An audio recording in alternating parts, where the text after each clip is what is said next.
नियोजित शिक्षक और सक्षमता परीक्षा, नौकरी जाएगी कि नौकरी रहेगी। लेकिन बहुत बड़ा खुलासा है, जब शिक्षक नियमावली देखा गया तो नियोजित शिक्षक को किसी भी कीमत पर हटाया नहीं जा सकता है। यह बात मैं नहीं कह रहा हूं, यह बात सरकार के सामने जब गई है तो खुलासा हुआ है। तो देखते हैं क्या है पूरा मामला। नमस्कार, मैं हूं अभय कुमार और आप देख रहे हैं अपना प्यारा चैनल ठोक तंत्र। दोस्तों, जैसे कि पूरे बिहार में चर्चा का विषय बना हुआ है कि शिक्षकों की, नियोजित शिक्षकों की नौकरी सक्षमता परीक्षा लेकर और 3 बार जब वो क्वालिफाई नहीं करते हैं तो उनको हटा दिया जाएगा। यानी कहने का मतलब यह है कि छटनी करने के लिए के पाठक ने एक नया चलनी लगा दिया है। लेकिन नियम कानून क्या कहता है? अब नियोजित शिक्षकों की हड़बड़ाने की जरूरत नहीं है, क्योंकि उनका पूरा मामला अब सरकार के हाथ में चला गया है। और जो शिक्षा विभाग देख रहे विजय कुमार चौधरी, पूरे नियोजित शिक्षक के मामले को सीधे मुख्यमंत्री नीतीश कुमार के पास पहुंचा दिया है और मुख्यमंत्री अब इसमें हस्तक्षेप करेंगे। हालांकि जो चर्चा और जो बातें कही गई शिक्षा विभाग के अपर मुख्य सचिव द्वारा, जो कहा गया है कि नियोजित शिक्षकों को राज्यकर्मी का दर्जा देने के लिए सक्षमता परीक्षा लिया जाएगा, सक्षमता परीक्षा लिया जाएगा।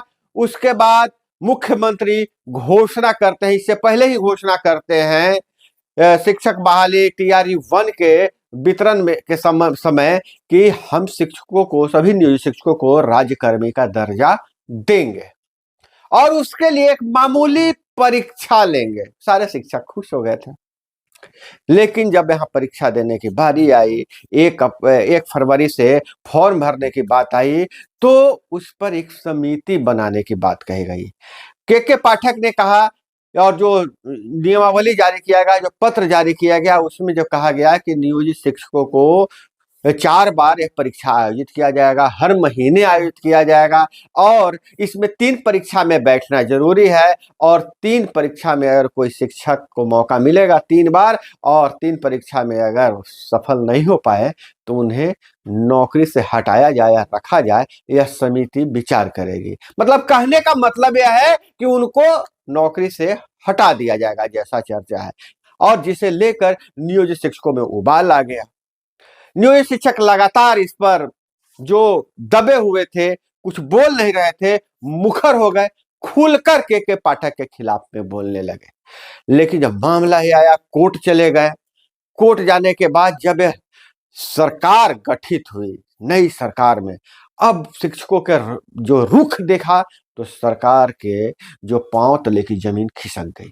किस लिए खिसक गई? क्योंकि जब जो अभी सत्ता में है, पहले विपक्ष में थे और नियोजित शिक्षकों के पक्ष में बोल रहे थे, बयान दे रहे थे। और इतना ही नहीं, उप मुख्यमंत्री सम्राट चौधरी ने तो यह भी कह दिया था कि हम शिक्षक संगठनों से बात करेंगे, इस समस्या का निदान हम कर लेंगे। लेकिन सबका ध्यान था मुख्यमंत्री पर। सम्राट चौधरी को भी लग रहा था, विजय सिन्हा को भी लग रहा था कि अगर मुख्यमंत्री इस पर कुछ निर्णय देते हैं और अगर हम किसी तरह का बयान दे देते हैं, चाहे कोई डिसीजन देते हैं और मुख्यमंत्री का कुछ बयान अलग हो जाता है तो छीछा लेदर हो जाएगी सरकार की। सरकार बनने से पहले ही यह जो है सरकार में मतभेद की बात सामने आने लगेगी। तब अब जब शिक्षक संगठनों ने आंदोलन का रास्ता अपनाया तो जो शिक्षा विभाग देख रहे हैं, विजय कुमार चौधरी ने इसे मुख्यमंत्री तक पहुंचा दिया है, ऊपर तक मामला चला गया है। अब के पाठक को देखिए झाड़ लगती है, उनके जो डिसीजन दिए हैं और जो उन्होंने बात कही है कि शिक्षकों को 3 बार ही मौका देंगे, और इतना ही नहीं, उसमें कहा गया कंप्यूटर से परीक्षा लेंगे और जो लेवल होगा परीक्षा का वह बीपीएससी टीचर का जो परीक्षा हुआ है उसी तरह का सिलेबस पूछा जाएगा। तो फिर भाई ये नियोजित शिक्षकों के लिए परीक्षा का सक्षमता नाम का हल दे रहे हैं, पहले भी नियोजित शिक्षकों का था कि बीपीएससी को परीक्षा देना है, उनको जो दे देंगे तो राजकर्मी का दर्जा प्राप्त कर लेंगे। तो सिर्फ परीक्षा का नाम बदल के और बोर्ड बदल दिए, सिलेबस वही रहेगा, क्वेश्चन भी उसी तरह के पूछा जाएगा, तो सक्षमता नाम देने का कोई तुक नहीं है। हालांकि इस तरह के तानाशाही वाले फैसले, तुगलकी फरमान के विरोध में शिक्षक संगठन तो है ही, लेकिन सरकार भी अपना किरकिरी नहीं करवाना चाहती है। अब बात आते हैं कि यह मामला क्यों जो है शिक्षकों का, कि इनको सक्षमता परीक्षा नहीं में 3 बार असफल होने के बाद इनको नहीं हटाया जा सकता है, यह बात आई कहां से? तो शिक्षक नियमावली में जिक्र ऐसा है, शिक्षक नियमावली में लिखित है कि शिक्षक नियमावली 2023 में कि अगर नियोजित शिक्षक परीक्षा आयोजित किया जाता है, उसमें अगर वह सफल नहीं हो पाते हैं तो उन्हें हटाया कैसे जाएगा? हटाने का तो प्रावधान ही नहीं है, क्योंकि शिक्षक जो नियोजित शिक्षकों को 60 सालों तक का जॉब मिला है, 60 सालों तक उनको नौकरी करना है, तो 60 साल तक के पहले तो उनको हटा नहीं सकते हैं। और नियमावली में ऐसा लिखा हुआ है कि जब अगर क्लियर नहीं कर पाएंगे तो फिर जिला नियोजन इकाई के ही अंग रहेंगे। छटनी का कोई प्रावधान ही नहीं है कि नौकरी से आप हटा दीजिएगा। ऐसा कोई अपने ही आदेश से, अपने ही नियम को, विभाग के आदेश से नियम को नहीं काटा जा सकता है। अगर हटाने का मनसा पूरा बना ही लिया जाएगा तो फिर शिक्षक नियमावली को चेंज करना पड़ेगा, शिक्षक नियमावली में बदलाव लाना पड़ेगा। लेकिन नियमावली में जिक्र क्या है कि अगर जो शिक्षक अगर परीक्षा नहीं पास करते हैं नियोजित शिक्षक, वैसी परिस्थिति में यह पूरा मामला समिति को चला जाएगा। समिति फिर उस पर डिसीजन लेके इनके साथ क्या करना चाहिए। तो सबसे पहले बात, जो अनुबंध आप किए हैं तो 60 सालों तक के नौकरी की बात कह रहे हैं कि 60 साल तक हम इनको नौकरी पर रख रहे हैं, 60 साल तक तो हटा नहीं सकते हैं। तो क्या फिर शिक्षक से हटाकर उनको प्यून बना दीजिएगा? क्या कर सकते हैं? अगर परीक्षा नहीं पास कर पाए तो नियमावली से तो आप बंधे हुए हैं, 60 साल तक उनको कोई माइकलाल हटा ही नहीं सकता है। तो उसमें आप शिक्षक से क्या दूसरा काम लीजिएगा, क्योंकि वो सरकारी कर्मी तो हैं, राजकर्मी आप कहिए चाहे नहीं कहिए, सरकारी कर्मी तो है, भले वह नियोजित हैं और 60 साल के लिए अनुबंध पे है, तो 60 साल के पहले हटाया नहीं जा सकता है। अब यह मामला हमारे मुख्यमंत्री के पास चला गया है और शिक्षकों का जो आंदोलन का रुख देख रहे हैं, उस रुख से मुझे तो नहीं लगता है कि कोई मुख्यमंत्री, चाहे कोई भी समझदार नेता, जो तुरंत अभी 1 साल बाद चुनाव में जाना है और वह ऐसा डिसीजन लेगा कि जो 25 साल, 20 साल, 23 साल, 18 साल से नौकरी कर रहा है, उसको नौकरी से हटाने का जोखिम लेने का तो सवाल ही नहीं पैदा लेता है, बिल्कुल सवाल पैदा नहीं लेता है। अब बात आइए कि आखिर यह मामला आ रहा है कहां से कि शिक्षकों को हटा दिया जाए। तो यह मामला विभाग के तरफ से ही आ रहा है। विभाग ही तरह तरह के नोटिफिकेशन जारी कर रहा है। तो मुझे तो यह लगता है कि विभाग के जो लोग हैं अपने ही बनाए नियम कानून पढ़ते लिखते नहीं है, अपने ही बनाए नियम कानून को ताक पर रखकर रोज नया नया नोटिफिकेशन जारी कर दे रहे हैं।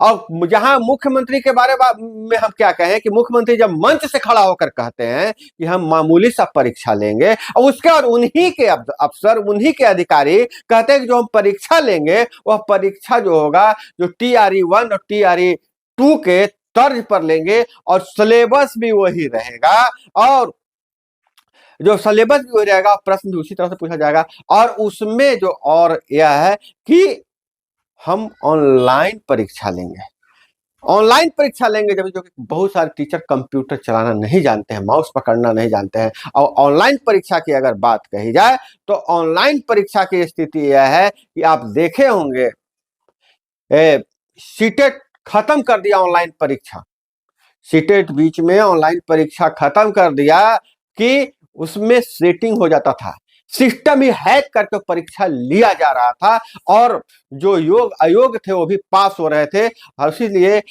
अब उसको परीक्षा ऑनलाइन नहीं होती है, सीटेट की परीक्षा अब पेपर पे होती है, ऑफलाइन परीक्षा होती है। स्टेट के भी हाल वही है, सेंटर हुए हैं हैक, यह तय है, मीडिया में भी खबर आई है। और दूसरी बात यह है, लोग जो दबे जुबान से आरोप लगा रहे हैं कि कहीं अधिकारी जो हैं, जो शिक्षा माफिया, जो परीक्षा सेटर के चंगुल में तो नहीं है, जो ऑनलाइन परीक्षा लेना चाहते हैं, और परीक्षा भी वैसे लोगों को लेना चाहते हैं जो खुद से नौकरी में हैं, जॉब में है, सैलरी पा रहे हैं, उनसे परीक्षा पास करवाने के नाम पर पैसे वसूलना आसान हो जाएगा।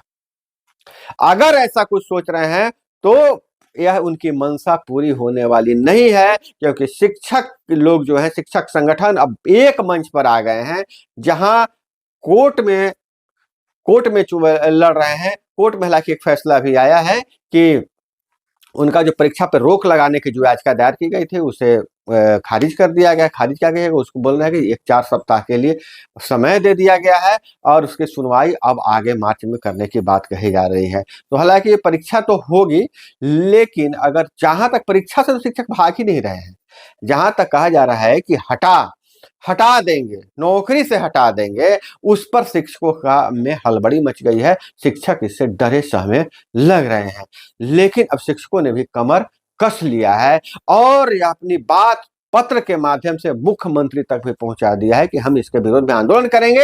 अब शिक्षकों का कहना है कि हम किसी तरह का परीक्षा, सक्षमता परीक्षा के नाम पर देंगे नहीं, क्योंकि इससे पहले हम दक्षता परीक्षा दिए थे। दक्षता परीक्षा के समय भी यही कहा गया था कि आप शिक्षक के लिए दक्ष है कि नहीं, योग्य है कि नहीं है, इसके लिए आपको दक्षता परीक्षा ली जा रही है, और दक्षता परीक्षा क्लियर कर गए तो जब दक्षता दे दिए तो फिर सक्षमता क्यों?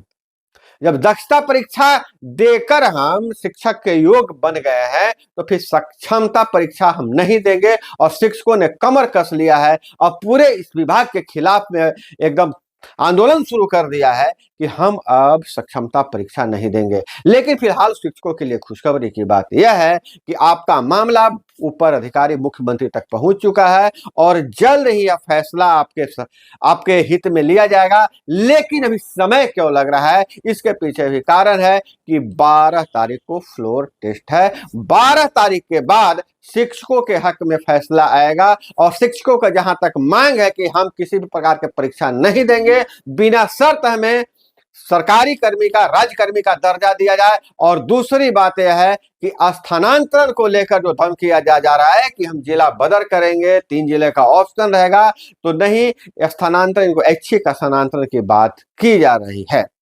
ऐच्छिक स्थानांतरण की बात की जा रही है और ये मांगे हैं शिक्षकों की। और मुझे लगता है, उम्मीद है कि जिस हिसाब से ऊपर तक मामला गया है, मुख्यमंत्री तक मामला गया है, फ्लोर टेस्ट होने के बाद जल्द ही शिक्षा विभाग देख रहे हैं विजय कुमार चौधरी, क्योंकि पहले भी शिक्षा विभाग देख चुके हैं और इस फैसले के खिलाफ में इस फैसले को वापस जरूर लेंगे, क्योंकि शिक्षकों के आंदोलन से पूरा बिहार परिचित है और आंदोलन का रुख देख चुके हैं। शिक्षक चाहें तो सरकार गिरा भी सकते हैं और बना भी सकते हैं। तो दोस्तों, यह जानकारी लेकर मैं आया था। आपके विचार में क्या है? क्या शिक्षकों को सक्षमता परीक्षा के संबंध में जो फैसला के पाठक ने जो सूचना दिया है, जो फैसला सुना है, जो नियम बनाया है, उसे मुख्यमंत्री लागू करेंगे या फिर उसे बैक कर लेंगे? अपनी राय कमेंट में जरूर दीजिएगा। और दोस्तों, आप चैनल को जरूर सब्सक्राइब कर लीजिएगा। अब वीडियो पसंद आए तो लाइक जरूर कीजिएगा। मिलते हैं अगले वीडियो में। जय हिंद, वंदे मातरम।